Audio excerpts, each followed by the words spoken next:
Good morning. This is Gramps over the hill, or Autistic over the hill. Blah, blah, blah, blah, blah. It's 7 o'clock in the morning. I'm not particularly an early riser. It's just a day I couldn't sleep. Um, you're like, it's 7 o'clock. You couldn't sleep. I don't go to bed until 1, 2 o'clock. Um, so this is a little bit early for me. Um, I have a problem, and it's not necessarily an autistic problem. Actually, now I seem to be having two problems with sleeping. The first problem was something that I've been complaining about for a long time, been talking to doctors. It's that I am dehydrated. Um, my throat is dries out. My mouth seals shut whenever I'm sleeping. Told this to doctors. Their common answer to all this is, "Oh, you need a mask. You put the mask on, it pressurizes your face. It'll fix everything." No, doctor, I'm dehydrated. Well, you put water in the thing, and the water pumps into your mask, and then you become not dehydrated. I tried the mask. Um, Turns out that after a later visit to an ear, nose, and throat doctor, which is what I've been kind of asking for, I have um, sinus problems as far as um, I wish I could remember what they're called now. I'm so tired of like trying to um, come up with this. Um, my sinus, or not my sinuses, my I have a crooked pathway in my nose, and then I have these air bubbles, air sacs, I think they're called, that are too large and block the passages for air to go through my sinuses. And then I have one sinus way back in the back that the hole is really small and blocked, and they want to do surgery on it. Surgery is like $2,500, $3,000, something like that, on top of my insurance because it's considered a um, cosmetic surgery when really it's supposed to help me breathe and sleep. Doctor says, "Oh, this will do it. If this doesn't do it, if we go and spend 3,000 here, then what we'll do is we'll go into your mouth and we'll cut out the soft palate in the back of your mouth, including your um, uvula, and that'll stop it." Well, the uvula is what I have a problem with mostly, is that when you become dehydrated enough, which I'm going to get a little water here.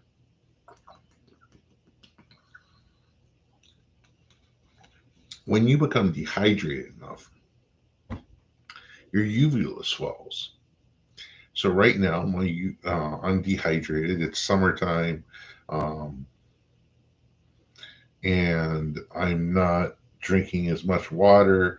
I've been home for the last couple of days, and um,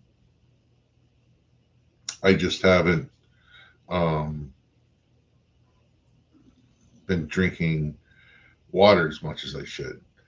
My foot is swollen, which is another story about dehydration. Um, it just all so my uvula is swollen. I'm laying there sleeping. See how I can make that noise so easily? That's my uvula in the back of my throat. When I lay down, my swollen uvula um, gets in the way of um, my breathing while I'm sleeping. Causes me to snore really bad.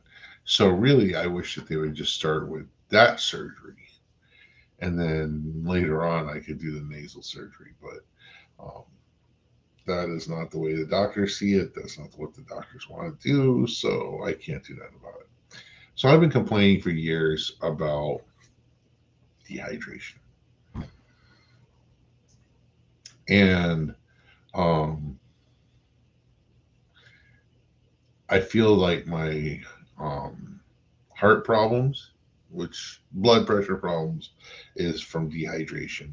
And then I moved up here to Valdosta. Valdosta is significantly drier than um, Florida. I'm from Florida originally, and Florida is always known as being damp and everything, and you sweat and everything. But when you sweat, you get thirsty, you drink.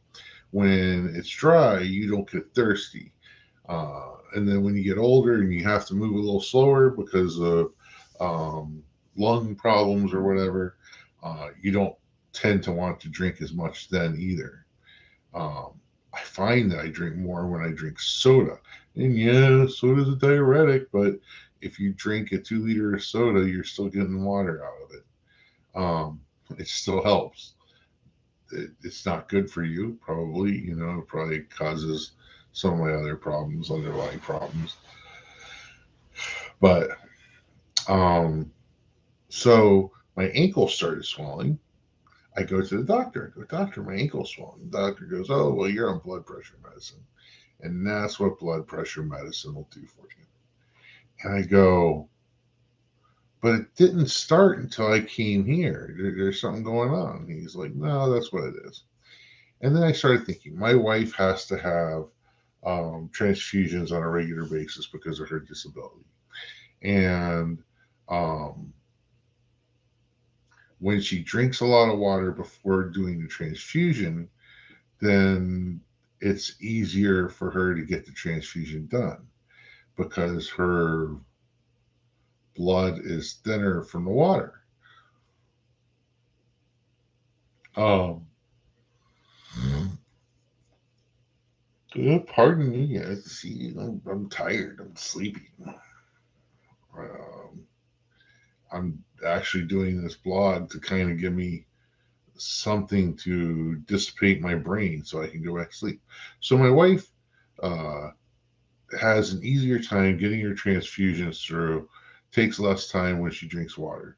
I think what's happening is, from what I read, is the blood's going into my foot, and it's always like your left foot. It's like everybody's left foot. You see it here in Valdosta a lot, where it's the left foot. Um, and then your blood is so thick that it won't come back up the veins. It won't. So I started drinking water, lots and lots of water. And I stopped getting the swelling. Uh, Doctor didn't do anything about it. Wasn't, anything other than I needed the water to thin my blood out so that my blood would come up. So then that makes me think, I wonder uh, if my blood pressure is somewhat linked to water. Am I taking blood pressure medicine because I don't drink enough water? um, but I don't have a blood pressure cuff because my guns, no. uh, my arms are too big for a standard size cuff. I need like a double XL cuff. They're hard to find. The last one I had, my cats chewed the hose on. Um, so it makes it hard to do experiments with having drink a lot of water, a lot of fluids. I should say fluids. Um, I should say fluids. Um, so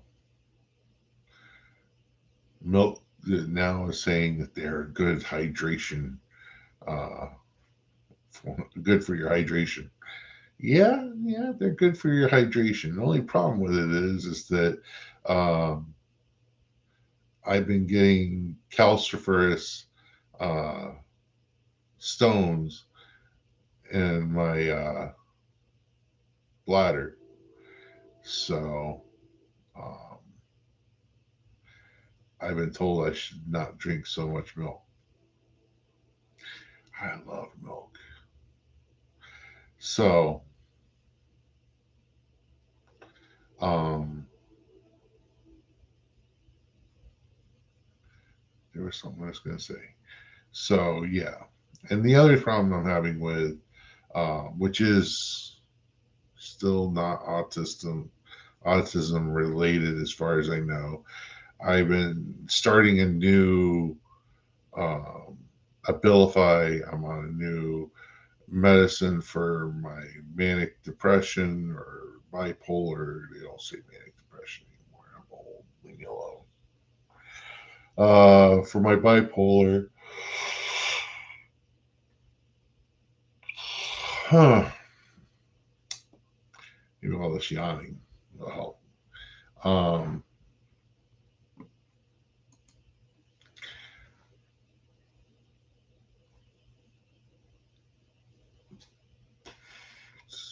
oh, I'm on Abilify. It gives me weird dreams. Like I just constantly have this weird dream that makes me uncomfortable, and then I can't sleep. So between the snoring and the throat and the bad dreams and everything else, um, it's really, uh, really getting to me. So sometimes I'll sleep for about 4 or 5 hours. I'll wake up. I'll do something around the house, not too heavy, because I don't want to get like woken up. I just want to sit there and take my mind off of whatever I was dreaming about, and then lay back down, hopefully a little bit more exhausted, and sleep for another couple hours. So, you, I was sharing this with because I um, want to go back to sleep. I hope this was educational, something for you to think about. If you have any comments about what I'm talking about, let me know. Oh, one last comment is that I am taking magnesium pills. I'm taking a quick dissolve before I go to bed, which helps settle my brain. And then I'm taking a magnesium pill or I'm taking a general pill with magnesium, potassium in it.